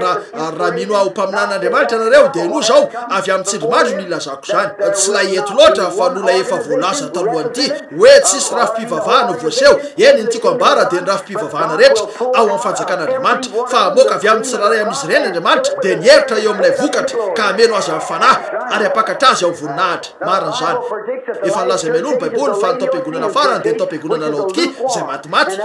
hatreo no natokavany fiangonana ankehitriny marina zany nidina hatreo amin'ny faritra zay mety hoe ahafahany mitiatanana kely izy ireo ary mitabataba kely de mitsambikina sy mandaka seza fotoana fohy saingy rehefa tonga amin'ny hoe fiainana madio sy masina tsy mifangaroaro fiainana no amasinina de tena miala lavitra toy ny alina amin'ny andro izy ireo marina zany nilaintsika amin'izao mandro zao de fahafatesana tanteraka toy ny fahino rahalahy zay tsy ilaina nivezivezy eo amin'ny alitara de miverina eo amin'ny alitara indray miverina eo amin'ny alitara mandeha any eo ary mijanona eo mandra-pahafatinareo fa ny olona maty de tsy malala ninninona ny amin'izao toy zao halleloia tsy tiany ny anomboka eo amin'izany indray jereo rahalahy avelao ilaza aminareo Andriamanitra rehefa teo aminy io mpanompony efa antitra mampalahelo io Mosesy nisy ny teny tamiko de mandeha hoe ambarako anao fa zany no maneho ny amin'Andriamanitra raha Andriamanitra no iatsonareo azy hoy izy navelany teo fotsiny mpanompony ny fiainan'ny Mosesy de voazara ho 7 taona avy 7 taona izy raha natsony nandaziny rahalahy de nakany anefitra izy ary niandrondry 7 taona rehefa 20 taona izy de ny raha nidina nafaka ny Israely ialany Egypte ary efa nanakaiky ny tany nampanantenany izy dia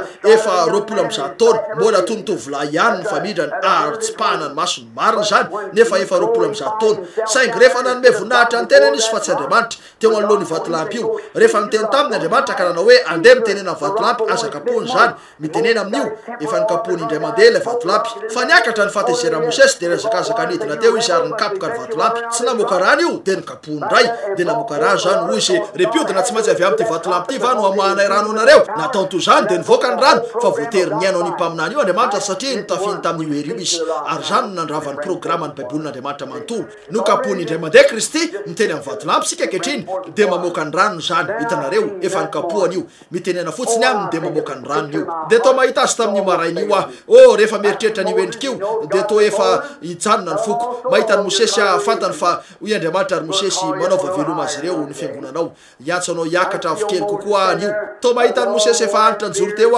tamin'io volombava fotsy io ary ny volony efa ndraraka teo amin'ny tavany arakitry ny ranomasy ireo masony efa antitra raha nijery ny fiangonana izy to inona ny tsapany teo amin'ny to inona ny monomonomany izy ireo nefa to inona ny nanomanany azy ireo nijery azy rehetra izy de nanomboka nakeo amin'ny tendrombohitra niakatra ny tendrombohitra izy de nitodika anjery ndray nanomboka nanofahofatanana azy ireo nianika teo izy ary tonga teny atapo tendrombohitra volana aprila tamin'io nijoro teo izy ary nijerina nandrefy ny tany nampanantenainy to inona nandriny apita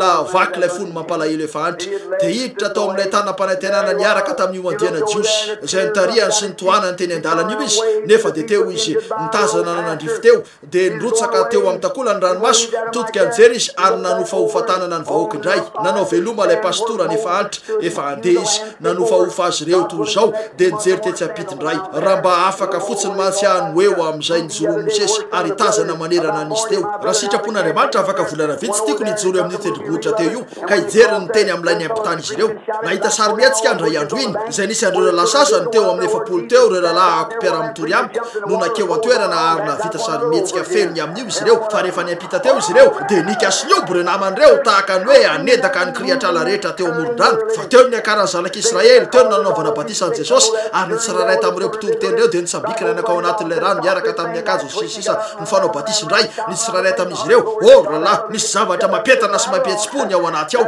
niditra tao amin'ny fiara izy ireo ary nandeha kely ary to nandalo teo amin'ny dina taon'ny zanak'Israely de Obedi Robinson hoe ajanony fainga ty zavatra ty de nivoaka izy ary niazakazaka tetsteroa niompy teo amin'ny toerana rehetra io nika hoe voninahitro n'Andriamanitra haleloia de tsabikina niditra tao nanao hoe eto ndray ny fiara marina zany fotoana to zany nanana ny azo antoko raha afaka ijoro eo amin'ilay nijoroan'ny Mosesy eo amin'ny vatolampy io nitazana ny tany nampanantenana de hiditra izy nierika teo amin'ny fiangonana izy nanofahofa veloma azy ireo indray nilatsaka teo amin'ny somony lava ny ranomaso tonga ny ora ialany ny sandriny efa niainany teo amin'ny sandriny ny fitepony fo teo amin'ny sandriny no nianiadana efa lahianitra izy azoko lazaina anareo avy hatrany rahalahy aza eritreretina hoe ilaza an'izao araka ny fanaovany batista azy nefa rahalahy tsy very izy tsy very izy tsy amela ny mpanompony amin'izao fotsiny Andriamanitra de niaina nianiny teo amin'ny sandriny ary tampotampoka teo nakariny izy nitsahatra ny fony nijanona tanteraka ny fony nanomboka niena ny fahitany raha nitazana teny izy teo amin'ny tany io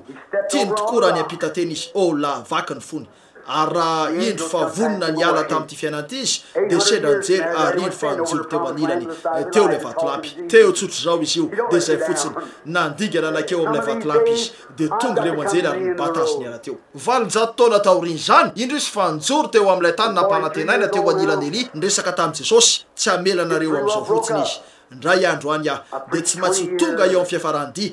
efa 7 taona zao efa tsy ela de ho rava efa 20 taona nitoriko nanivatsiva teo ambony rano ary namaky ranomandry ary nijoro teo nanao batisa mandrapatonga ny tena ho saika ny vaingana nataoko io na tsy nanana ninninina nandeha aho na tsy nanana ninninina nakany anaty ala sy ny maro hafa ary teo ireo aretina sy ireo loza tsy fantatro hoe afrina no aretako fa raha miaina maritra no zao angamba rehefa lasa lahianitra raha maharitra Jesosy de mety hoe miaraka amin'ny volo-lava efa miraraka voan'ny falemeny ozatra ny avako rehetra rehefa azo ny fahanterana mangovogovotra izy ireo rehefa vitako ny tolona nataoko tamin'ny ady rehetra ka lasa avokoa ireo namako sy ny sisa ary ijoreo aho ka andreny fitopatopany rano tonga eo miofitrofotra miaraka amin'ny teko toy zao de tiako niaka an'ilay sabatra tranainy eto ary ampiditra azy io ao amin'ny finosany mandrakizay anala ny fiarovan-dohako ary ametraka zany anangana ny tanako haleloia ary anao hoe tompo atseho aty ilay samy mpanavitrainy fa hiampita any maraina hiampita ny renirano tsy amela amin'izao fotsiny izy eo fa raha mbola eto raha mbola misy azavana de tory sy vavaka angataka sy hira anao an'io rehetra azoko atao io ho an'ny fanjakan'Andriamanitra rehefa manomboka miala amin'ity vatany ity ny fanahiko de jery todika aho ka ahita ny dia tongotra de tiako eo amin'ny karazana toerana tsara izy ireo fa rehefa misaraka amin'ny hafa ny tena de mamela dia tongotra eo amin'ny fasiky ny fotoana anondrika alohantsika isika ry Teddy mandiana eo amin'ny piano fotoana fohy ry ranay an-danitra ny amin'ny reto fitaom-pifaliana lehibe reto faly tokoa zay ataoko fa somary tsy nafetena kely tompo fa manao batisany fanakytsotro zao ny fany masina tsy haiko sakanany zany misy zavatra mandrobaka fotsiny feny fakasitrahana ary tompo fa nanadio ny koveta sy ny fahatson-drano rehetra mba hahafahany fany masina ho tonga azony tsy olana izy ireo mba hahafahany rano ny famonjena irotsaka amin'ny fotoana rehetra hitiavan'Andriamanitra azy mivavaka zahay ny voan'izany toy ny nambarany Eli tamin'ny Josafata ozy mangady lavaka esolo hiala ny vato rehetra ny tapakazo sy ny fakakazo rehetra fa isy rano avy misaotra anao tompo ianao miteto anio ariva mieritreritra ny Mosesy mpaminany fahiny Andriamanitra ta io ilay fanahany mahery fo raha nijoro teo an-tendrombohitra izy ka nitazana ny tanina mpanantenaina mijoro eto koa zay izy zao arivo zao mijery manandrify eo tompo niany angatahako aminao antenako dia ny amelanao anio vatolampio eo rehefa andeha Andriamanitra ilamina tsara neny amiko ny amin'ny zavatra rehetra nataoko teo amin'ny fiainana tompo raha afaka andadilato fotsiny ka hikasika ny tongotra masiny indray mandeha anafosafo an'izany amin'ny tanako tsy mendrika dia amaly soa matapitrisa an'izany fantatra rehetra fa tsy maintsy andala eo zahay mety hoe ho sasany aminay afaka ora vitsy tsy fantatro ianao ny malala raha mbola ety zahay zao arivo zao raha io ka mbola manatrika ny fany masina fa antany vahoakanao teto izy raha io mangataka zavatra aminao aho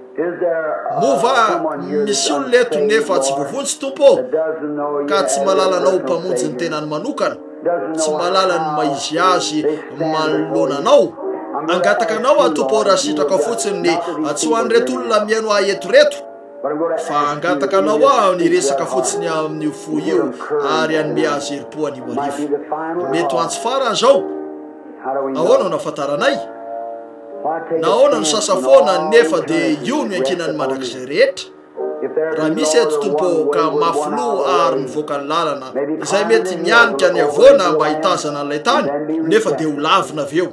Andriamanitra hiaraka amin'izy ireo any ilay vatolampy zay ny vavako ampio zay ankehitriny ary ta io zao mpiangony zao raha miandry zahay eny raha misy lelana vehivavy eto zazalana zazavavy andreo ny lohanareo areo ka tsy jery azafady fa tena sarokenatra ny olona indraindray ka mora vodona eo amin'izay lafin'izay nefa lehilahy sy vehivavy mahafinaritra efa betsaka ny zavatra nataoko tamin'ireo 17 taona reo vao andro vitsy lasa zahay zazalahy kely niazakazaka tetsy teroa nalaoka nety niaraka taminareo miareraka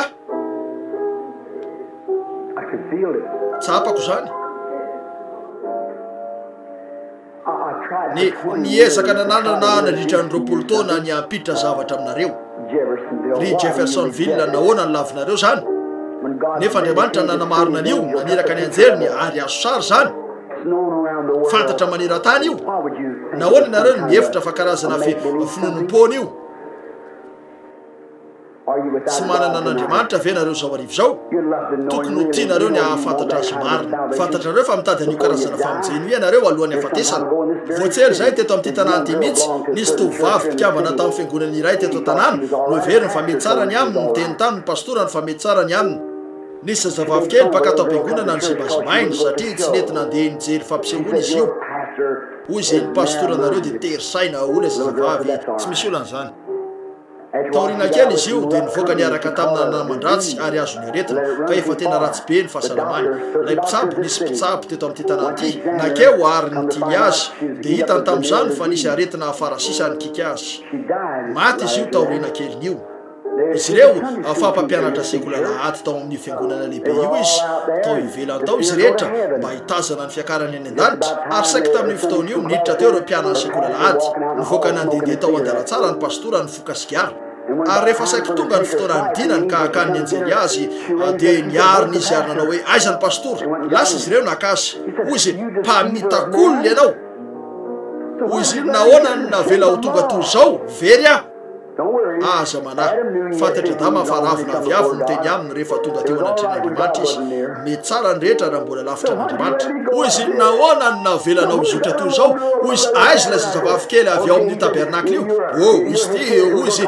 tsy tompony tenanao ianao iantso mpitsambo zay anindronanao fampitoniana hoy izy mpamitakolona ianao very ary ho any amin'ny elo ny fanahiko noho ny aminao dia niondroka raha vehivavy ary nisy namako akaiky miasa amin'ilay garazy eto ankehitriny miasa atao amin'ilay mpikarakara faty izy nidina teo izy ireo mba hanindrona an'ilay ranon-javatra fanao mampifaty tao amin'ny vatany ary tsy nitsahatra nanindrona izy ireo fa mbola reny izy ireo foana ny fofon'ilay ranon-javatra sady tsy vitany namelo lalandrany dia nisorona izy ireo ny akanjo ny aron-jereny dia indro teo amin'ny vatany fa nisy lavaka be toy ny totondronareo sala amin'izany aretina farasisa ny kika azy ye laza izy teo hoe hanana fotoana mahafinaritra fa ty zazavavy kely ty natao olirolera aza manamaivan-javatra ary sakaizy mahalala azy venareo zao marivo zao tena vovonjy venareo manontany anareo amin'ny anaran'i jesosy raha misy lehilahy eto na vehivavy zazalahy na zazavavy zao marivo zao ka tsy vovonjy nateraky indray ka sitrakareo ny anangana tananareo anao hoe mivavao ara labranam ankehitriny aoka iondrika ny lorehetra andriamanitra itahanao tovavy andriamanitra itahanao anao andriamanitra itahanao andriamanitra itahanao anao etsoriny indrindra andriamanitra itahanao andriamanitra itahany fahatsoram-ponao tovolahy hitako ianao mahafinaritra tanana roapolo na telopolo no eto amin'ity trano kely ity tsy nateraky indray teto ny fany masina ny ariva nyresaka taminareo eto izy zao mila azy ianareo nahoana ny tsy ho tonga tsy sitrakareo ve niakatra ety amin'ny altara ary andoalika anao hoe tompo andriamanitra andray ianao mpamonjy ny tenako manokana an'io arivo anaiky anao azy zao ary andray ny batisa ny fany masina mitady an'io tsy ahoaka izay mety lazainy zao tolo zao fa andray an'io mankehitriny nampanatena ianao ary meno ianareo rehetra zay nanangatanana efa niaino anreto fivoriany reto ianareo andreto fivoriany reto tsy misy afaka anatona an jesosy eto raha tsy andriamanitra no mitaona azy inona no manao an'io inona no mahatonga ny faniriny io eto andriamanitra inolo sakaizy raha iany ny vavako andriamanitra amin'ny maha-olonahy raha mino aho mpaminaniny ianareo ka efa namaky an'ireo gazety ireo magazinina reo boky reo plaza vaovao ka ijery todika eo amin'ireo sary amidy ao ambadika ny varavaran'ireo an'io arivo an'io anjelin'andriamanitra io afo mirehitra dia ilay novakiko teto ho tao amin'ny romi miafo ka inonareo mpanompon'andriamanitra ary inonareo fa miainy vavako izy sady iany vavakareo raha ivavaka ianareo sitrakareo ve nitsangana amin'ny sezanareo moveka tena resy lahatra araka izany ianareo tongavy ety ary mijoroa ety amin'ity altary ity ataovy hoe raha labranam raha hanokatra ny masonjamby izy dia amela ny fahotako andriamanitra itahanao ry tovolahy nanao an'izao fiatsika voalohany tongo zao izy anao naraka an'izao tovolahy zao eto amin'ity altary ity tiako anatona ny mpitoroteny eto amin'ity trano ity ny ato an-trano tongavy ety amin'ny altara fotoana fohy zay mpitoroteny rehetra viry raha matokely andriamanitra itahanao misy olo-kafa ve ankehitriny tiako tonga ety ambony lampiazo reo mpitoroteny raha sitrakareo risaka azam-panota avy ety ry tovolahy andriamanitra itahanao tongavy avy hatrany ary mandole ety mihitsy andriamanitra itahanao raha mise tongavy andriamanitra itahanao raha mato andriamanitra itahanao raha misy olo-kafa dia mijere lalana ho ety amin'ny altara ary mandole tsy manana n'andriamanitra ve nareo tsy manana ny kristy zao arivo zao eo amin'ny tontolo mpanohitra hoy ianareo efa somary tara miandry any avako misy zazavavy kely malemy mitady lalana ho ety enatra ho anareo zay olona salama move ka mpanohitra an'andriamanitra ianareo zao arivo zao tsy manana n'andriamanitra tsy manana ny kristy maty ao amin'ny fahotana sy ny enatra sitraka ao ve no tonga ho tena lehilahy na ho tena vehivavy ve nareo ka anana famendrena ampy nitsangana anao hoe raha labranam manatony eto aho te andray ny tananao aho ary andoalika eto amin'ny altara te anaiky an' jesosy kristy ho mpamonjy amin'izao fotoana zao ho tonga ve nareo ho anareo rehetra nanangatanana tena tianareo ambara amiko ve hoe efa fantatrareo fa mijoro eto amin'ny fanatrehan'andriamanitra ianareo fantatrareo ny toerana misy anareo nefa mbola lavinareo naiky eto amin'ny altara ahoana raha tsy mitebontsony ny fonareo an'io alina rehefa any an-trano ahoana raha voan'ny lozy ianareo ka any amin'ny hopitaly afaka adiny ray ivoaka amin'ny tenanareo ny raha dia kikika anareo nefa tsy misy ivavaka eo hoy andriamanitra raha tsy miraraha ianareo zao dia ome anareo amin'ny fahorinareo tsy sitrakareo ve ny anatony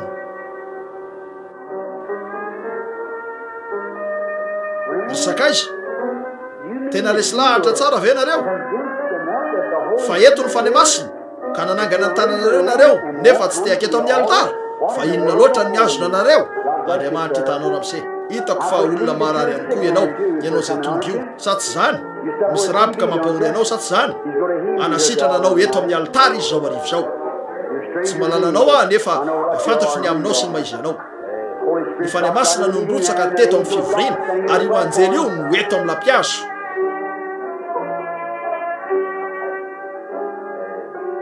efa nanatrika fivoriana ianareo fantatrareo ny dikan'io sa tsy zany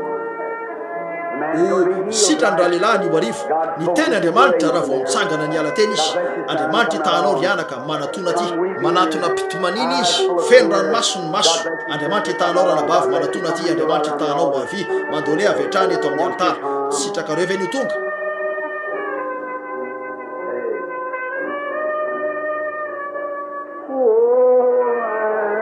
ry zanak'ondrin'Andriamanitra tonga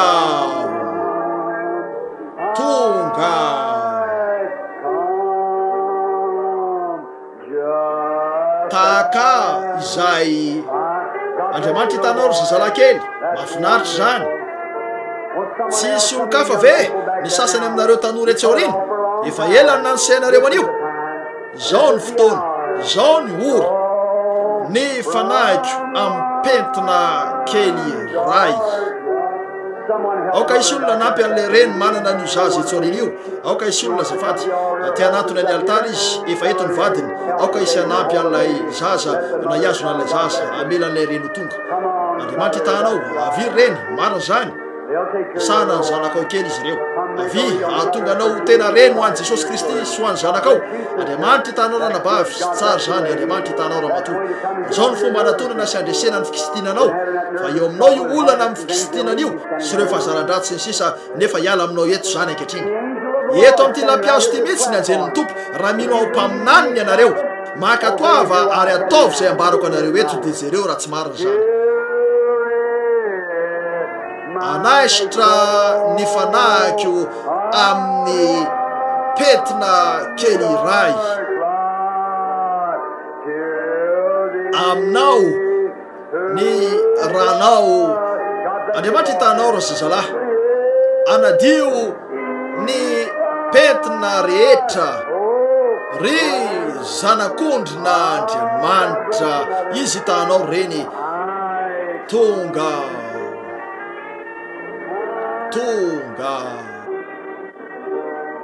misy te ho tonga ve ny sisa aminareo teny aniko ny fany masina fa mbola misy olona maro kokoa noho zao aoka ho tsopo amin'Andriamanitra sitrakareo ve ho verinona moa ianareo raha aketo amin'ny alitara ka hivavaka foy hivavaka no any any ianareo raha tsy mivavaka eto ianareo dia hivavaka any amin'ny elo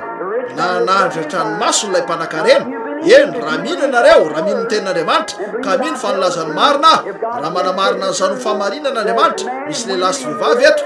izay tokony aketo amin'ity alitara ty amin'izao fotoana zao ny teniny ny fany masina nilaza arak'izany tongava Andriamanitra hitanao ranabavy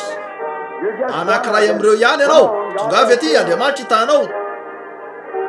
tongava ankehitriny na aiza misy anao na tanora na antitra tongava andeha sika hitsangana ianareo zay ny amin'ny sezanareo mitsangana raha hira andininy ray amin'io sika eto tongava ray ankehitriny jere lalana aoka sika hitady lalana ho ety amin'ny alitara pikambana amin'ny fiangonana ianareo tsy ampy zany raha tsy ateraky indray ny olona dia tsitro amin'ilay fanjakana mihitsy izy marosoa ray ankehitriny tahaka isika rehetra zao tsy voaka venareo tsy hidina maki ny lalatsara venareo ankehitriny tongava eto ary avia ty amiko eto amin'ny alitara Jesosy ho anareo zay te hanonona vavaka fotsiny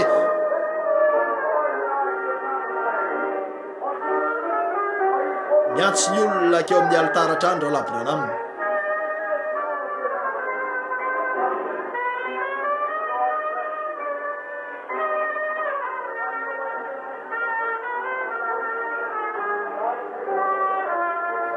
Andriamanitra hitanao misy ray hafa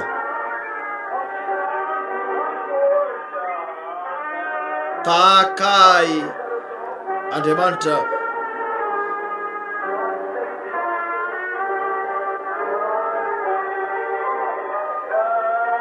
fara nalatsakao ny ranao taka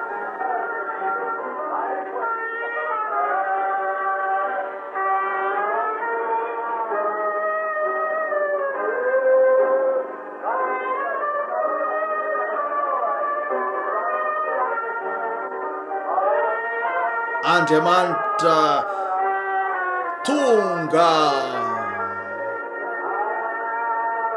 tonga tahaka izao fa tsy miandry anaisotra ny fanahiko firy ampentina kely iray aminao ny ranao no afaka nadio ny pentina rehetra ry zanak'ondry n'Andriamanitra